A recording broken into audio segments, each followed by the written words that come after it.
ক্ষমতায় না গিয়ে অনেকে ক্ষমতার দাপট দেখাচ্ছেন, প্রশাসনিক কু করার চেষ্টা করছেন। আগামী নির্বাচনে চলে বলে কৌশলে কেউ কেউ আমরা শুনতে পাই বিভিন্ন জায়গায় বসে ষড়যন্ত্রের জাল বুনছেন। জনগণ ভোট দেওক না দেওক, ক্ষমতায় আমাদেরকে যেতে হবে। বন্ধুগণ, বেলা শেষ, দিনও শেষ, ওই সূর্য ডুবে গেছে। এ বাংলাদেশে এটা আমরা হতে দেব না ইনশাল্লাহ। আপনারা চিংড়ি মাছের চাষের এলাকার মানুষ খুব ভালো করে জানেন, চিংড়ি যখন দৌড়ায় সামনের দিকে পথ খুঁজে পায় না, শুধু পিছনের দিকে যায়।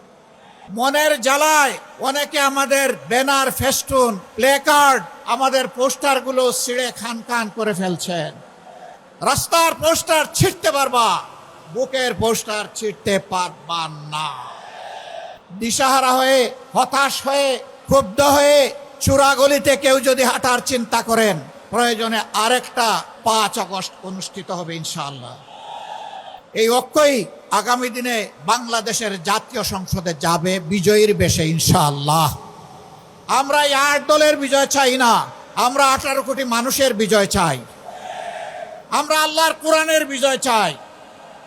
আজ যিনি অত্যন্ত সংকটজনক অবস্থায় আছেন, জাতির এক শ্রদ্ধার কেন্দ্রবিন্দুতে যার অবস্থান, বেগম খালেদা জিয়াও কখনো 72-এর সংবিধানের পক্ষে কথা বলেননি। যারা এই দুইজনকে ভালোবাসেন তারা কেউ আর ভুলেও 72-এর এই ফ্যাসিবাদী সংবিধানের কথা বলবেন না। সম্মানিত বন্ধুগণ, আজকে আপনারা যারা এখানে এসেছেন তারা খুলনার জনগণের, আপামর জনগণের প্রতিনিধি হয়ে এসেছেন। আমরা আপনাদের কাছে অনুরোধ জানাবো, ব্যক্তিগতভাবে এই নেতৃবৃন্দ খুলনার প্রত্যেকটি ঘরে, অন্তত প্রত্যেকটি এলাকায় গিয়ে যদি জনগণকে সালাম দিতে পারতেন খুব ভালো হতো। কিন্তু 18 কোটি মানুষের এই দেশে সারা বাংলাদেশে নেতৃবৃন্দকে দৌড়াতে হবে। এ কাজটা তাদের পক্ষে এককভাবে সম্ভব হবে না। তবে আপনারা যদি সবাই সিদ্ধান্ত নেন, আপনারা এই নেতৃবৃন্দের আওয়াজের প্রতিধ্বনি প্রত্যেকটা ঘরে ঘরে পৌঁছে দেবেন, তাহলে অবশ্যই এটা আপনাদের পক্ষে সম্ভব হবে। এই নেতাদের অ্যাম্বাসেডর হয়ে আপনারা সকলে এখন থেকে প্রত্যেকটি গ্রামে, প্রত্যেকটি ঘরে ছড়িয়ে পড়ুন। জনগণ আলহামদুলিল্লাহ আপনাদের পাশে আছে। আজ মুখ খুলে কথা বলে একজন আমার রিক্সা চালক ভাইকেও যখন কোনো সাংবাদিক জিজ্ঞেস করেন আগামী ভোট কোন দিকে, দফাস করে বলে দেয় আগামী ভোট ওই দিকে,